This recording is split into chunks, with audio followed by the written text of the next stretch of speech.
दीप प्रज्वालन मंत्र। यज्ञ प्रारंभ करते समय हम दीपक को जलाते हैं।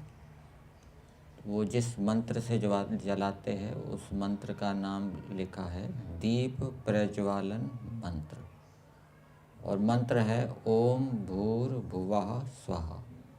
ये मंत्र गोभिल गृह्य सूत्र का दिया है प्रमाण के रूप में यहाँ पे माननीय आचार्य सत्यानंद जी वेदवागीश जी ने। ओम का अर्थ किया है सबको दीप्त करने वाले ईश्वर। ओम शब्द अवधातु से बना है। अवधातु के अनेक अर्थ होते हैं, उसमें एक अर्थ दीप्ति भी है।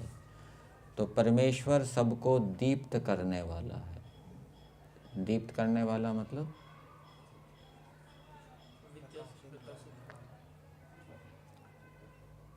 प्रकाशित करने वाला, दिखाने वाला।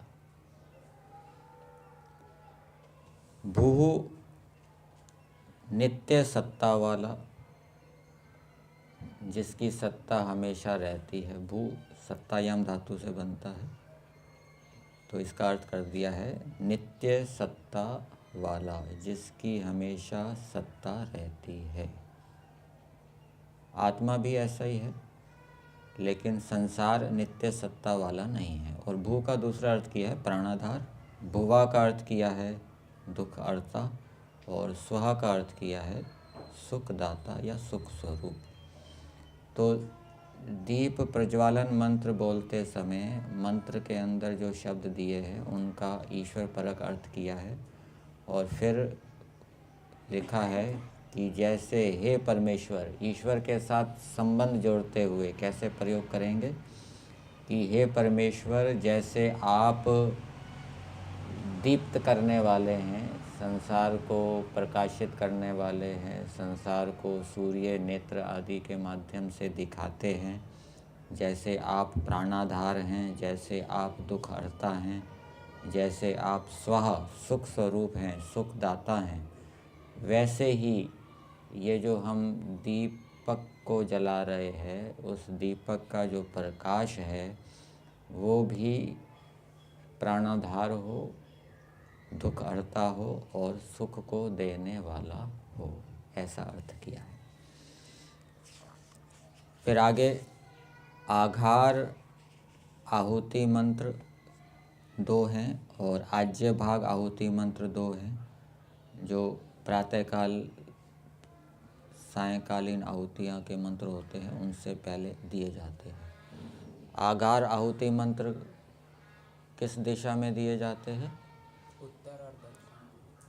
अग्नि के उत्तर भाग में आघार आहुति मंत्र दिए जाते हैं, पश्चिम से पूर्व की ओर धार घी की धारा बनाते हुए, ठीक है ना। तो एक मंत्र अग्नि के उत्तर भाग में दिया जाता है और दूसरा मंत्र से आहुति अग्नि के दक्षिण भाग में धारा बनाते हुए आहुति दी जाती है। तो पहला मंत्र है ओम अग्नये स्वाहा।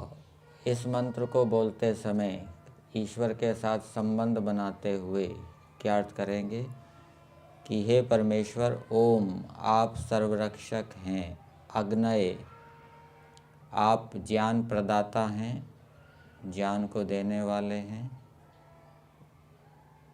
अग्नि के लिए ये हम आहुति देते हैं, स्वाहा, अर्थात आपकी आज्ञा से अग्नि के लिए ये हम आहुति देते हैं। आप ज्ञान के प्रदाता हैं, हमें भी ज्ञान दीजिए। हम आपकी आज्ञा से अग्नि के लिए आहुति दे रहे हैं, आप ज्ञान प्रदाता होते हुए हमें ज्ञान प्रदान करिए, हमारी अविद्या को, अज्ञान को दूर करिए। दूसरा मंत्र है ओम सोमाय स्वाहा। ओम का अर्थ सर्वव्यापक किया है। अवरक्षणे धातु, अवधातु का एक अर्थ गति भी होता है। गति के 3 अर्थ होते हैं, ज्ञान, गमन और प्राप्ति। तो यहाँ प्राप्ति अर्थ ले लेंगे। ओम हे सर्वव्यापक परमेश्वर, आप प्रेरक हैं। सोमाय, सोमाय का दूसरा अर्थ किया है जल। आपकी आज्ञा से जल की शुद्धि के लिए स्वाहा ये हम आहुति दे रहे हैं, आपकी आज्ञा का पालन कर रहे हैं। आप सोम हैं, प्रेरक हैं, हमें भी अच्छे गुण कर्म स्वभावों में आप प्रेरणा दीजिए। ये अर्थ और भावना बनाते हुए ईश्वर का संबंध जोड़ते हुए अर्थ करना चाहिए। फिर आज्य भाग आहुति मंत्र है 2, ये अग्नि के बीच वाले भाग में दिए जाते हैं। ओम प्रजापतये स्वाहा। ओम का अर्थ यहाँ पर किया है सर्व प्रिय। आप सबके प्रिय हैं। सबके प्रिय किनके? जो धार्मिक शिष्ट योगी धर्मात्मा हैं, उनके आप प्रिय हैं, ऐसे आप हैं। प्रजापतये, आप प्रजाओं का पालन करने वाले हैं, प्रजाओं के स्वामी हैं। प्रजापति का दूसरा अर्थ किया है वायु। तो हम आपकी आज्ञा से वायु की शुद्धि के लिए स्वाहा ये आहुति देते हैं। आप प्रजापति हैं, हमें भी प्रजाओं के पालन का सामर्थ्य प्रदान कीजिए। आप प्रजापति हैं, प्रजाओं के स्वामी हैं, हमें भी उत्तम उत्तम प्रजाओं के स्वामी बनाइए। इसलिए ये हम आहुति देते हैं। ये एक प्रकार से प्रार्थना भी इसके अंदर अंतर्निहित है। और फिर दूसरा मंत्र है ओम इंद्राय स्वाहा।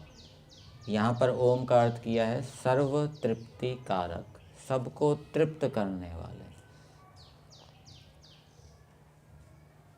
सामान्य रूप से तो परमेश्वर सबको तृप्त करते ही है, सभी प्राणियों को भोजन अन्न पान आदि के माध्यम से।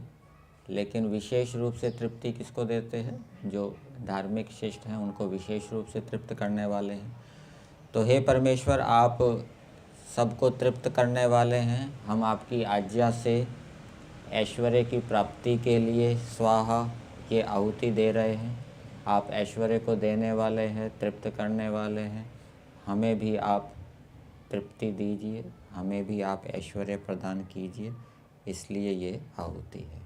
तो इस प्रकार से प्रार्थना भी यहाँ पर जोड़नी चाहिए। यहीं तक।